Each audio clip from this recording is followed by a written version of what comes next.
Hello नमस्ते प्रिय विद्यार्थियों, माँ सरस्वती के चरणों में प्रणाम करते हुए हम पहला क्वेश्चन देखते हैं। यथा गौ तथा गव्या, यह किसका उदाहरण है?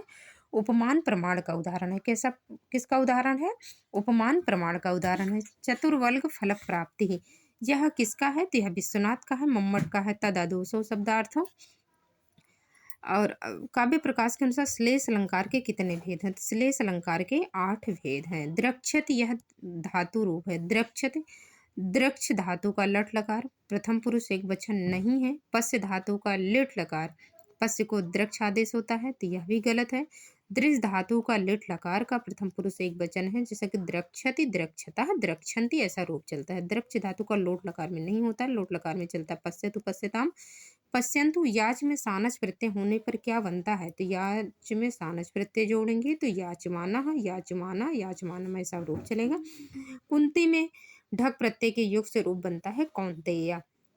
कादम्बरी कथा मुख में वर्णन है। अगस्त्य आश्रम का वर्णन है, हारिता आश्रम का वर्णन है, जाबाली ऋषि का, तीनों ऋषियों के आश्रम का वर्णन है। उपयुक्त तीनों कथन सही है। यहाँ पर करोति कस्य नाहलादम कथा कांतेय भारती, यह उक्ति किसके लिए है? तो बाणभट्ट की तो कादम्बरी है, कथा है। शूद्रक का मृच्छकटिकम है, रूपक है। कालिदास के अभिज्ञान शाकुंतलम, मालविका अग्निमित्रम आदि है। त्रिविक्रम भट्ट की रचना है नलचंपू, यह चंपू काव्य है। प्रथम चंपू काव्य है। त्रिविक्रम भट्ट ने नलचंपू में सबसे पहले किसका स्तवन किया है? कामदेव का। किया तो है कामदेव का, लेकिन उन्होंने बाद में किया है। गिरिसुता का वर्णन आया है पहले श्लोक में, लेकिन गिरिसुता का स्तवन नहीं है, विष्णुदेव का नहीं। भगवान शंकर को जयति गिरिसुताया पार्वती, जयति गिरिसुताया पार्वती, ऐसा मंगलाचरण है। गतम तिरश्ची अनुरूप सारथी में अनुरूप सारथी पद किसका विशेषण है? तो सूर्य का विशेषण है। हरत्यघम संप्रति हेतु ऋष्यता, यह पद्यांश है। कहाँ का है? शिशुपाल वधम में। हरत्यघम संप्रति हेतु ऋष्यता, हरति मतलब हरति धन, अघम जो पापों का नाश करने वाले हैं, ऐसे भगवान श्री कृष्ण का यहाँ पे वर्णन आया है। दरिद्रता के वर्णन से पूर्ण रूपक कौन सा है? तो बाण भट्ट की कादम्बरी है। माघ का शिशुपाल वधम है। त्रिविक्रम भट्ट का नलचंपू है। शूद्रक का मृच्छकटिकम है। तो मृच्छकटिकम में ही दरिद्रता का वर्णन आया है। प्रवर्तताम प्रकृति हिताय पार्थिव, यह भरत वाक्य किसका है? अभिज्ञान शाकुंतलम का भरत वाक्य है, रुचिरा छंद में है। अगला क्वेश्चन देखते हैं। ब्रह्म जिज्ञासा के साधन चतुष्टय में निम्न में से किसका ग्रहण नहीं हुआ है? क्या पूछ रहा है? नहीं हुआ है। तो नित्यानित्य वस्तु विवेक है। यहाँ मूत्रार्थ फल भोग विराग है। यहाँ पे क्या दिया है? अनुराग। तो यहाँ मूत्रार्थ फल भोग विराग है, अनुराग नहीं है। समाधि सटक संपत्ति का वर्णन है, मुमुक्षत्व का वर्णन है।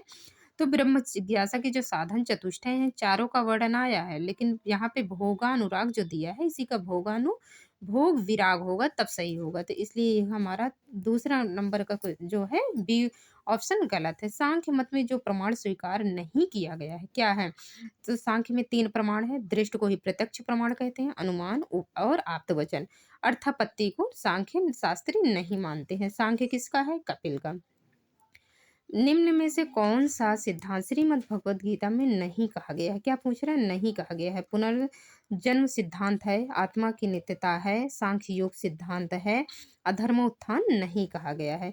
राजा नल की नगरी क्या है? तो राजा नल की नगरी निस्धा नगरी है। राजा नल की कथा किस ग्रंथ में नहीं है? तो राजा नल की कथा रामायण में भी नहीं है, स्कंद पुराण में भी नहीं है, और मत्स्य पुराण में भी नहीं है। विक्रमांक देव चरितम में राजा नल की कथा मिलती है, लेकिन वैसे ये क्वेश्चन आयोग ने यफ कर दिया है। तो राजा नल के मंत्री का नाम क्या है? तो राजा नल के मंत्री का नाम श्रुतसेल है। बृहद कथा मंजरी का विभाजन किसमें है? लंबकों में। 18 लंबकों में विभाजन है। यष्टयः प्रविशन्ति, यह लक्षणा है, लेकिन लक्षणा का कौन सी लक्षणा का उदाहरण है? तो यष्टयः प्रविशन्ति उपादान लक्षणा का उदाहरण है। लक्षणा का क्या है? गंगायाम घोषा। शुद्ध स्वरूपा का क्या है? आयुर्घृतम। और गौड़ी साध्यवसाना का आयुरे इदम। शिशुपाल वधम की कथा का आधार क्या है? तो महाभारत है। महाभारत का भी सभा पर्व है, 6वां पर्व है। किस ग्रंथ की गणना बृहत्त्रयी के अंतर्गत नहीं है? बृहत्त्रयी के अंतर्गत क्या है? किरातार्जुनीय, भारवी की रचना है, शिशुपाल वधम है, माघ की रचना है, नजदीय चरितम है, श्रीहर्ष की रचना है। किरातार्जुनीय में 18 सर्ग हैं, नजदीय चैतन्य में 22, शिशुपाल वधम में 20, रघुवंशम में 19 सर्ग है। यह कालिदास की रचना है। यह बृहत्त्रयी में नहीं, कहाँ आती है यह? लघुत्रय में इसकी गणना आती है।